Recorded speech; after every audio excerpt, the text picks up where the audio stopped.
Before streaming was even a whisper in the digital wind, there was Blockbuster. Remember that feeling? Walking into those bright blue and yellow stores on a Friday night, the smell of popcorn, the rows and rows of movies waiting to be discovered. For millions, it was a weekend ritual, a pilgrimage to find the perfect film. Blockbuster wasn't just a store, it was a cultural cornerstone, an absolute titan of home entertainment, seemingly invincible in its dominance. It felt like nothing could ever challenge that experience, right? The Blockbuster experience, though nostalgic, came with its quirks. You'd get your movie, watch it, and then, if you weren't careful, face the dreaded late fees. Oh, the late fees. They were a significant revenue stream for Blockbuster, but also a constant source of customer frustration. Yet, despite this, people kept coming back. Blockbuster had a massive selection, convenient locations, and that instant gratification of taking a physical movie home right then and there. It was a well-oiled machine, generating billions. But in 1997, a new player emerged, quietly, almost unnoticed. Netflix, founded by Reed Hastings and Mark Randolph, started with a radically different idea: DVD by mail. Instead of driving to a store, browsing shelves, and worrying about returns, you'd pick your movies online, and they'd arrive at your doorstep in a distinctive red envelope. It sounds simple now, but back then, it was a novel concept, especially considering the internet was still in its relative infancy. They saw the potential of DVDs and the limitations of Blockbuster's model. What made Netflix's initial offering so compelling was its subscription model. For a flat monthly fee, you could rent as many DVDs as you wanted, with no due dates and, crucially, no late fees. This directly addressed Blockbuster's biggest customer pain point. It was a paradigm shift: convenience, choice, and predictability. You kept movies for as long as you wanted, mailed them back when you were done, and the next one on your list would automatically ship.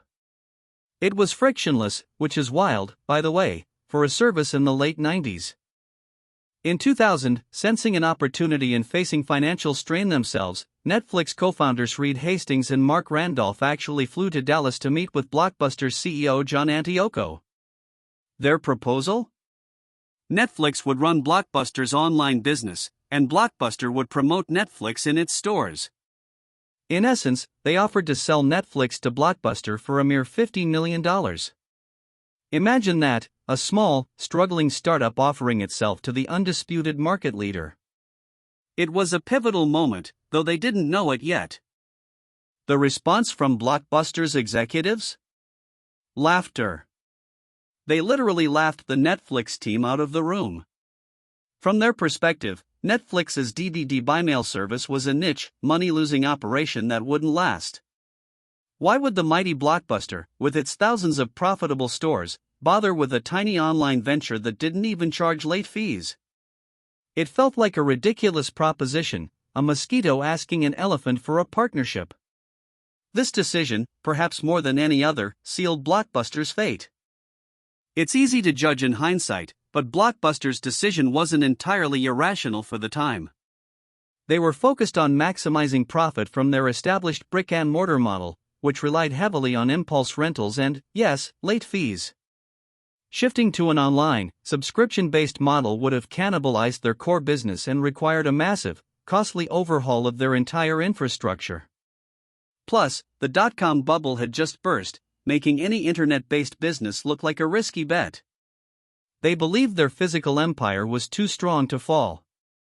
Despite the rejection and facing the challenges of the dot-com bust, Netflix stubbornly pressed on. They continued to refine their DVD by mail service, expanding their catalog and improving their logistics. Slowly but surely, their subscriber base grew. People loved the convenience and the freedom from late fees. By 2002, Netflix went public, raising over $80 million.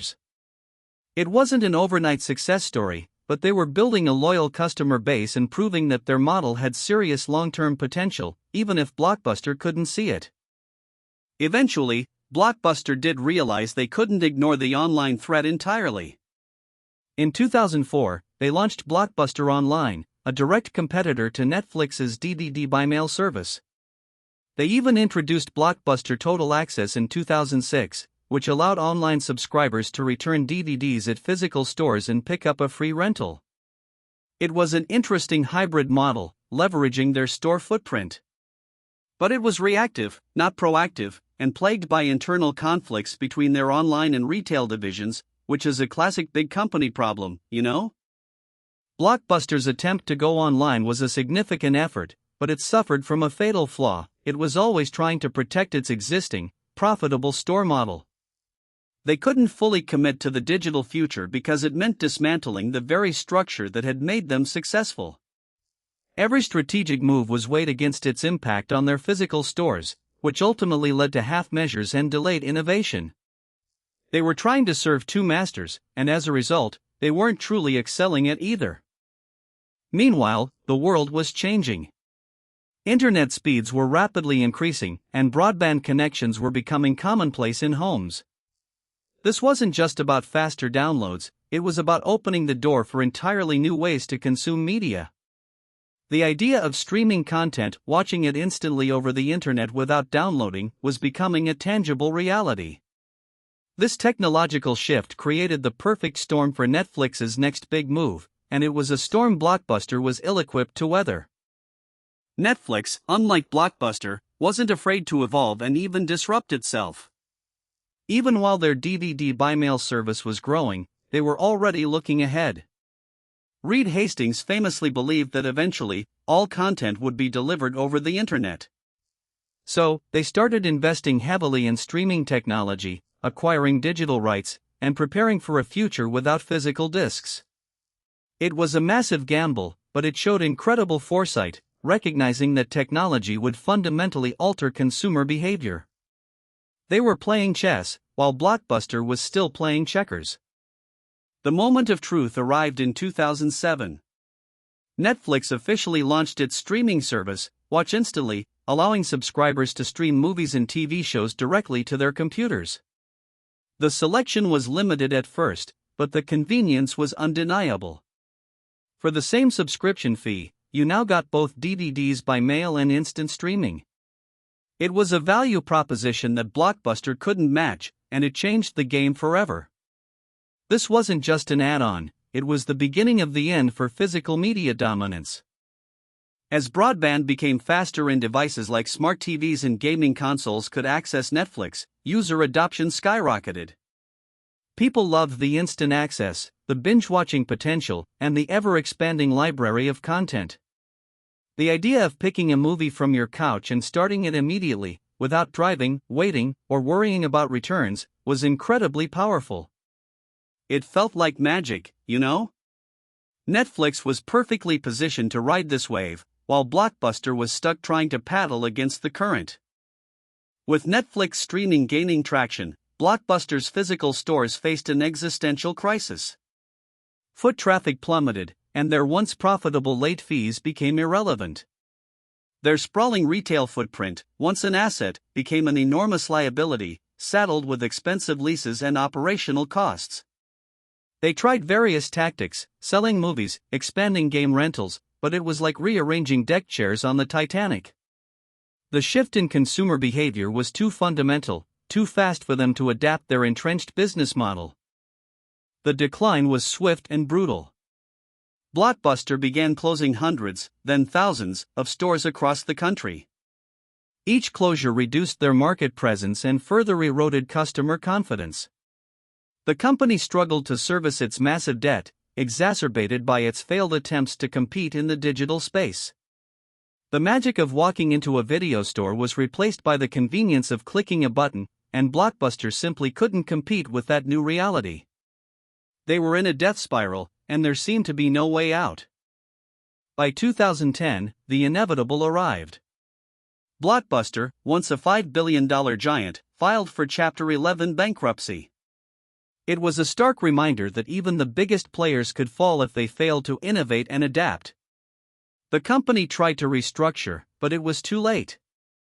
The streaming tide had washed over them completely, leaving them stranded in a rapidly evolving entertainment landscape. The idea of going to a physical store for a movie now seemed quaint, almost archaic, thanks largely to Netflix's relentless push forward. As Blockbuster faded into history, Netflix continued its ascendance, making another audacious move, producing its own original content. Starting with House of Cards in 2013, Netflix transformed from a distributor to a creator, securing exclusive content that further solidified its dominance. This allowed them to control their destiny, attract subscribers, and win awards, setting a new standard for online entertainment. It was a bold, expensive bet that paid off handsomely, creating a brand new competitive edge. Today, Netflix is a global streaming powerhouse, with hundreds of millions of subscribers worldwide.